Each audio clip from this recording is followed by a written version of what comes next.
नमस्कार प्रेक्षकांनो, ठरलं तर मग या मालिकेच्या येणाऱ्या भागामध्ये जबरदस्त असा ट्विस्ट येणार आहे. तर प्रेक्षकांनो, आपण बघितलं की इथे सुभेदारांच्या घरामध्ये सगळीकडे आनंदाचं आणि चैतन्याचं वातावरण असतं. सगळेजण खुश असतात. त्याचबरोबर सायली आणि अर्जुन या दोघांचं जे काही नातं आहे ते सुद्धा हळुवारपणे आता अजूनच फुलत चाललेलं असतं. त्यामुळे प्रेक्षकांनो, दोघे जण आपल्या सुखी संसाराला लागलेले असतात. कल्पनाने सायलीला माफ केलेलं असतं. तिचा फक्त सून म्हणूनच नाही तर मुलगी म्हणून स्वीकार केलेला असतो. सगळ्या गोष्टी सुरळीत चालू असतात.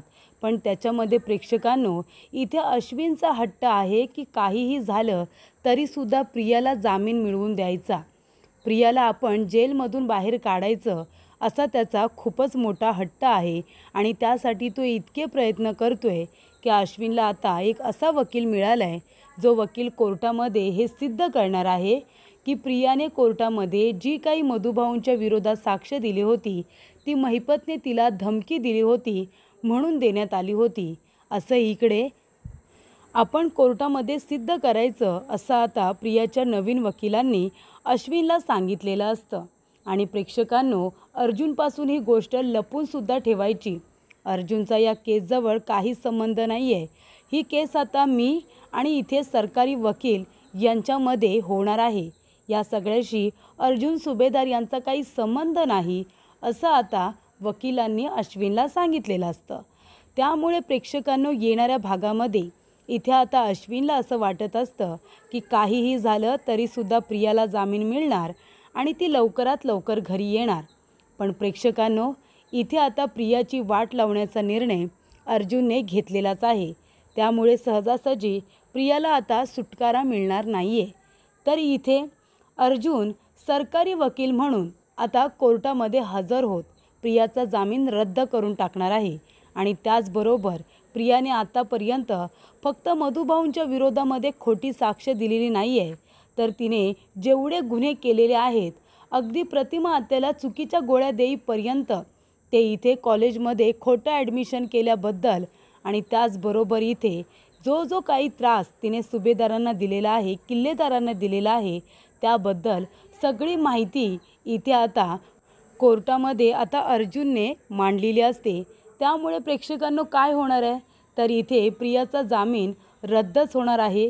आणि इथे आता त्या दरम्यान अश्विनच्या समोरसुद्धा एक महत्त्वाची गोष्ट येणार आहे आणि ती गोष्ट म्हणजे प्रिया ही तन्वी नाही आहे अशी शंका जी आता अर्जुनला आलेली असते. ती शंकासुद्धा अर्जुनने कोर्टामध्ये व्यक्त केलेली असते.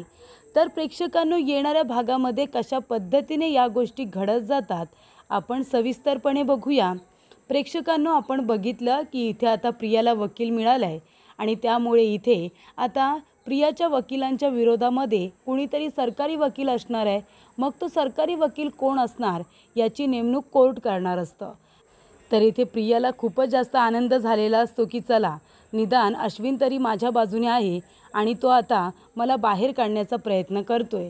पण प्रेक्षकांनो, प्रियाची केस आधीच वीक असते, कारण तिला जेलमध्ये पाठवणारा व्यक्ती हा दुसरा तिसरा कुणी नसून तिचा धीर म्हणजे अर्जुन सुभेदार आणि प्रियाची केस सोडलेला व्यक्ती म्हणजे कोण तर रविराज किल्लेदार यांनी प्रियाची केस सोडलेली असते. त्यामुळे इथे आता दोन्ही घरातल्या व्यक्तींनी जर प्रियाची केस सोडलेली आहे, तिला जेलमध्ये पाठवलेलं आहे, म्हणजे ती किती मोठी गुन्हेगार व्यक्ती आहे हे कोर्टामध्ये आधीच सिद्ध झालेलं असतं. त्यामुळे प्रियाची केस ही आधीच पूर्णपणे वीक झालेली असते. त्यामुळे प्रेक्षकांनो, तिला जामीन मिळणं हे कठीण आहे. पण तरीसुद्धा अश्विनने रिक्वेस्ट केल्यामुळे इथे आता वकील तयार झालेले असतात आणि ते वकील इथे प्रियाला भेटायला आता आलेले असतात, ते म्हणजे हॉस्पिटलमध्ये. आणि तेव्हा प्रिया आता खरं सांगत असते की मी साक्षीच्या बाजूने इथे साक्ष दिली होती, मधुभाऊंच्या विरोधात साक्ष दिली होती. मधुभाऊंनी विलासचा खून केला आहे, साक्षीने केलेला नाही आहे. पण हे सगळं मी त्या महिपतच्या सांगण्यावरून केलं होतं, कारण महिपतने मला जीवे मारण्याची धमकी दिली होती. तेव्हा प्रेक्षकांनो, आता वकील म्हणत असतात की ठीक आहे, तसंही तुमच्या भावाने कोर्टामध्ये हे सिद्धच केलेलं आहे की महिपत शिकरे हा खूप मोठा गुन्हेगार आहे, तो एक बिल्डर आहे, पण तो क्रिमिनलसुद्धा आहे, हे तुमच्या भावाने आधीसुद्धा कोर्टामध्ये सिद्ध केलं आहे. त्यामुळे आपल्याला जास्त काही करावंच लागणार नाही आहे. आपण एक काम करूया, आपण लवकरच आता तुमच्या मिसेसला जेलमधून बाहेर काढण्याचा प्रयत्न करूया. सरकारी वकिलांबरोबर आर्ग्युमेंट होईल, पण मी हा मुद्दा मांडेन की त्यांच्या जीवाला धोका होता, स्वतःचा जीव वाचवण्यासाठी त्यांनी खोटी साक्ष दिली होती. या मुद्द्यावरती तुमची बायको नक्कीच बाहेर येऊ शकते, असं आता वकिलांनी अश्विनला सांगितलेलं असतं. त्यामुळे प्रेक्षकांनो, प्रिया खुश, प्रिया फारच आनंदामध्ये असते. म्हणजे एका बाजूला जर बघायला गेलं तर इथे आता साक्षी शिखरे ही आता जेलमध्ये जाऊन बसली आहे. पण जेवढी साक्षी गुन्हेगार आहे तेवढीच प्रिया ही गुन्हेगार आहे. कारण तिलासुद्धा तेव्हा पैसा हवा असतो आणि तेव्हा तिला चांगल्या ऐशोआरामामध्ये राहायचं असतं. म्हणूनच तिने वयस्कर मधुभाऊंचा जराही विचार न करता त्यांना तिने जेलमध्ये पाठवलेलं असतं. आणि त्यानंतरला सुद्धा तिने किती वेळा तरी मधुभाऊंचा अपमान केलेला असतो, त्यांना कमीपणा दिलेला असतो. मग त्यामुळे इथे खरं तर प्रियाने सुद्धा शिक्षा भोगलीच पाहिजे. 7 वर्ष नाही तर 14 वर्ष भोगली पाहिजे, असं आपल्याला सगळ्यांनाच वाटते. पण इथे बिनडोक अश्विनला ते कळत नाही आहे. तो तिला बाहेर काढण्याचा प्रयत्न करतच आहे. त्यानंतर प्रेक्षकांनो, इथे आता कल्पना, सायली दोघीजणी गप्पा मारत असतात. त्यांना तर माहितीच नाही आहे की अश्विनचं काय चाललं आहे. अश्विन इतके प्रयत्न करतो आहे, इतके एफर्ट्स घेतो आहे प्रियाला बाहेर काढण्यासाठी. आणि इथे सायली आपलं घर सावरते, आपल्या नवऱ्याला सांभाळते, सगळ्या गोष्टी ती व्यवस्थित करते. आणि त्यानंतर प्रेक्षकांनो, इथे आता अर्जुन सायलीच्या आईवडिलांना शोधण्याचा प्रयत्न करतो आहे. त्यामुळे त्याचं लक्षच नाही आहे की अश्विनचं काय चाललं आहे. आणि इथे अश्विन आता वकिलांना म्हणतो आहे की काही झालं ना तरीसुद्धा प्रिया, माझी बायको तन्वी जेलमधून बाहेर पडलीच पाहिजे. दादालासुद्धा कळू दे, त्याला घाबरून मी काही गप्प बसलेलो नाही आहे. तू जर माझ्या बायकोला जेलमध्ये टाकलं असशील ना तरीसुद्धा मी दुसरा वकील बघून मी माझ्या बायकोला जामिनावरती सोडून आणले, असं त्याला मी छाती ठोकपणे सांगणार आहे, असं अश्विनचं म्हणणं असतं. पण प्रेक्षकांनो, इथे आता वकील वगैरे बघितलं आहे, सगळ्या गोष्टी ठरलेल्या असतात. अश्विनला वाटतं की ही गोष्ट अर्जुनपासून लपून ठेवली तर अर्जुनला ती कळणार नाही. पण प्रेक्षकांनो, आता अर्जुन वकील आहेच, पण त्याचबरोबर चैतन्यसुद्धा वकील आहे. आणि एक गोष्ट आता एखाद्या वकिलाला कळली की ती दुसऱ्या वकिलाला कळायला वेळ लागत नाही. आणि त्यामुळे प्रेक्षकांनो, आता इथे अर्जुनचे सुद्धा काही सूत्र आहेतच ना, त्या सूत्रांकडूनच इथे चैतन्याला ही गोष्ट कळली की इथे अश्विनने आता वकील बघितलेले आहेत प्रियाला सोडवण्यासाठी. आणि आता इथे सरकारी वकिलांची फक्त निवड करायची आहे. एकदा का सरकारी वकील यांनी आता केस घेतली की मग प्रियाचे वकील आणि सरकारी वकील या दोघांमध्ये आर्ग्युमेंट होणार. तेव्हा प्रेक्षकांनो, इथे आता अर्जुन आणि अश्विन हे दोघेजण जरी भाऊ असले तरीसुद्धा अश्विन खूपच जास्त इमोशनल विचार करतो. तसा अर्जुन इमोशनली आणि प्रॅक्टिकली दोन्हीही विचार करतो. त्यामुळे इथे अर्जुन म्हणतो की अश्विनला माहितीच नाही आहे तो कुणाला घरी परत आणण्याचा प्रयत्न करतो आहे. या घरातून कीड, घाण परत गेलेली आहे, तिला तो परत आणण्याचा प्रयत्न करतो आहे. पण मी तसं होऊ देणार नाही. जरी पण इथे आता अश्विनला माहिती नाही आहे की तो काय करण्याचा प्रयत्न करतो आहे, पण मला बरोबर माहिती आहे की तो काय करण्याचा प्रयत्न करतो आहे. मी त्याला ही चूक परत करू देणार नाही आहे. त्या तन्वीमुळे माझ्या कुटुंबाला जो काही मानसिक त्रास झाला आहे ना, मी तिला सहजासहजी बाहेर येऊ देणार नाही आहे.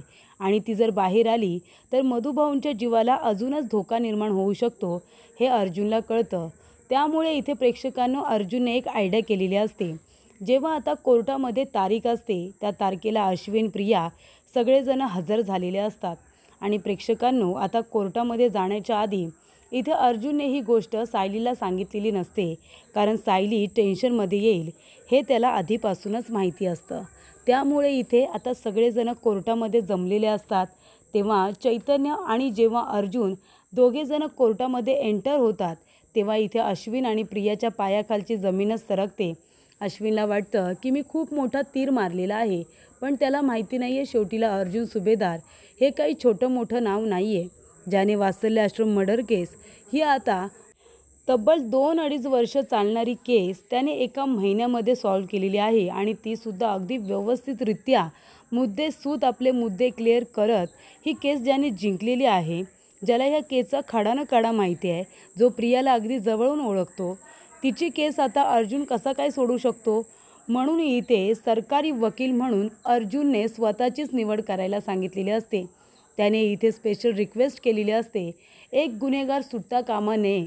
जरी पण इथे अश्विन सुभेदार माझा भाऊ आहे आणि तो त्याच्या बायकोला वाचवण्याचा प्रयत्न करतोय, पण तरीसुद्धा ही गुन्हेगार मुलगी सुटता कामा नये असं अर्जुनला वाटतं. आणि त्यामुळे प्रेक्षकांनो, सरकारी वकील म्हणून आता जी काही फॉर्मॅलिटीज कंप्लीट करायच्या होत्या त्या चैतन्य अर्जुन दोघांनीसुद्धा केलेल्या असतात. आणि इथे प्रियाच्या वकिलांच्या विरोधामध्ये आर्ग्युमेंट करण्यासाठी सरकारी वकील म्हणून अर्जुन सुभेदार यांचीच निवड झालेली आहे. हे जेव्हा आता सांगितलं जातं तेव्हा इथे अश्विनला खूपच जास्त टेन्शन येतं. आणि त्यामुळे प्रेक्षकांनो, इथे प्रियाचे वकील आता कोर्टामध्ये मुद्दा मांडत असतात. ते म्हणत असतात की क्रिमिनल इथे महिपत शिखरे यांची मुलगी हिने विलासचा खून केला, पण तो खून होताना प्रिया मधुकर यांनी बघितलं होतं. आणि आता प्रिया मधुकर हिने तिच्या विरोधात साक्ष देऊ नये म्हणून क्रिमिनल महिपत शिखरे यांनी तिला जीवे मारण्याची धमकी दिली. म्हणून स्वतःच्या बचावासाठी प्रिया मधुकर यांनी साक्षीच्या विरोधामध्ये न जाता मधुभाऊंच्या विरोधात जाऊन साक्ष दिली आणि इथे साक्षी शिखरेला वाचवण्याचा प्रयत्न केला, पण फक्त आणि फक्त स्वतःचा जीव वाचवण्यासाठी.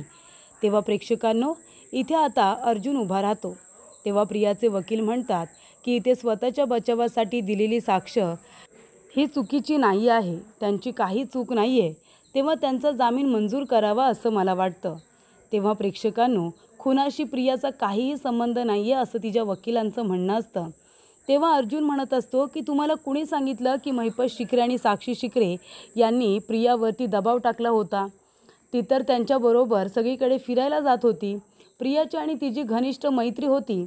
म्हणजे अगदी तिला माहितीसुद्धा नव्हतं की रविराज किल्लेदार तिचे वडील आहेत. त्याच्या आधीपासून साक्षी शिखरे आणि प्रिया मधुकर हिची मैत्री होती. ते दोघेजण कॅफेमध्ये भेटायचे, एकमेकांना पैशाची देवाणघेवाण करायचे. एवढंच नाही, जेव्हा इथे साक्षी शिखरे हिच्या आईचं श्राद्ध होतं तेव्हा प्रिया मधुकर स्वतः तिथे गेल्या होत्या तिच्या दुःखामध्ये सामील व्हायला आणि अगदी स्वतःचं घर असल्यासारख्या सगळीकडे वावरत होत्या. मला नाही वाटत की महिपत शिखरे यांनी तिला धमकी दिली असेल. ती हे सगळं करत होती स्वतःच्या मर्जीने आणि इथे स्वतःच्या मर्जीने करतच होती. त्या उलट एवढं सगळं होऊनसुद्धा ती गप्प बसली नाही. तिने एकाही माणसाला सांगितलं नाही. म्हणजे अर्जुन सुभेदार, मी जरी असलो, रविराज किल्लेदार जरी असले, एकाही माणसाला ती सत्य सांगू शकली असती, पण तिने नाही सांगितलं. तिला असं वाटलं की गोष्टी जशा सुरळीत चालू आहेत तशा राहू दे. मधुभाऊंना वाचवण्याचा प्रयत्न कुणीही करणार नाही. मधुभाऊंना शिक्षा होईल, साक्षी शिखरे वाचेल आणि मी सुद्धा वाचेन असं तिला वाटलं होतं. त्यामुळे इथे प्रिया मधुकर अजिबात इनोसंट नाही आहे. तिला जामीन इथे दिला जाऊ नये, तिचा जामीन रद्द करावा असं आता अर्जुन म्हणत असतो. तिने एकच गुन्हा केलेला नाही आहे जजसाहेब. आत्ताच आम्हाला अजून एक महत्त्वाची गोष्ट कळली की तिची स्वतःची आई प्रतिमा किल्लेदार यांनासुद्धा तिने चुकीच्या गोळ्या दिलेल्या आहेत. कारण त्यांचा मेंदू कमकुवत व्हावा, त्यांची बुद्धी चालेनासी व्हावी अशी तिची इच्छा होती. म्हणून तिने इथे स्वतःच्या आईला प्रतिमा किल्लेदार यांनासुद्धा चुकीच्या गोळ्या दिलेल्या आहेत. तुमचा विश्वास बसत नसेल तर मी स्वतः इथे सिनियर रविराज किल्लेदार यांना बोलावतो विटनेस बॉक्समध्ये, त्यांना तुम्ही विचारा. म्हणजे इथे ही बाई फक्त ज्या वडिलांनी मधुभाऊने तिला लहानाचं मोठं केलं त्यांना तिने अडकवलेलं नाही आहे. जर स्वतःच्या जीवाची इतकीच भीती होती तर स्वतःचे वडील रविराज किल्लेदार हे जेव्हा तिला विचारत होते की जे काही खरं खरं आहे ते मला सांग, तेव्हाच तिने सांगायला हवं होतं ना. म्हणजे स्वतःच्या बचावासाठी एखाद्या माणसाचा जीव गेला तरीसुद्धा चालेल, पण स्वतः खरं बोलायचं नाही असं कुठे लिहून ठेवलं आहे का? हा खूप मोठा गुन्हा आहे. म्हणजे आज तिने ही गोष्ट केलेली आहे, उद्या दुसरं कुणीतरी खोटं बोलेल, खोटी साक्ष देईल आणि त्याने इथे आता कायद्याचं कुणालाही भय राहणार नाही. त्यामुळे मी आदरणीय कोर्टाला हीच विनंती करेन की प्रिया मधुकर आणि उर्फ तन्वी किल्लेदार यांची जेलमधून सुटका होता कामा नये. यांचा जामीन नामंजूर करावा. तिला शिक्षा मिळालीच पाहिजे, संपूर्ण शिक्षा भोगली पाहिजे. यापुढे कुठल्याही व्यक्तीने अशी चूक करू नये. म्हणजे स्वतःच्या बचावासाठी का होईना, पण दुसऱ्याचा बळी देणं हे अत्यंत चुकीची गोष्ट आहे. कोर्ट आहे, पोलीस आहेत, कायदा आहे. कायदा सुव्यवस्था ही कशासाठी आहे? लोकांना न्याय मिळवून देण्यासाठी आहे. खोटं बोलण्यापेक्षा कधीही खरं बोललेलं चांगलं, ही गोष्ट प्रत्येकाला कळली पाहिजे. 2-2.5 वर्ष जी मुलगी सातत्याने खोटं बोलत आहे तिला इथे जामीन मिळू नये असं मला वाटतं. त्यामुळे इथे आता स्वतः अर्जुनने इतकं आर्ग्युमेंट केल्यानंतर कोर्टसुद्धा आपला निकाल देतं आणि इथे आता प्रियाचा जामीन हा नामंजूर केला जातो. त्यामुळे इथे अश्विनला राग येतो, पण इथे अर्जुनने त्याला समजावलेलं असतं आणि त्याच्या बोलण्याकडे आता दुर्लक्ष करण्यात आलेलं असतं.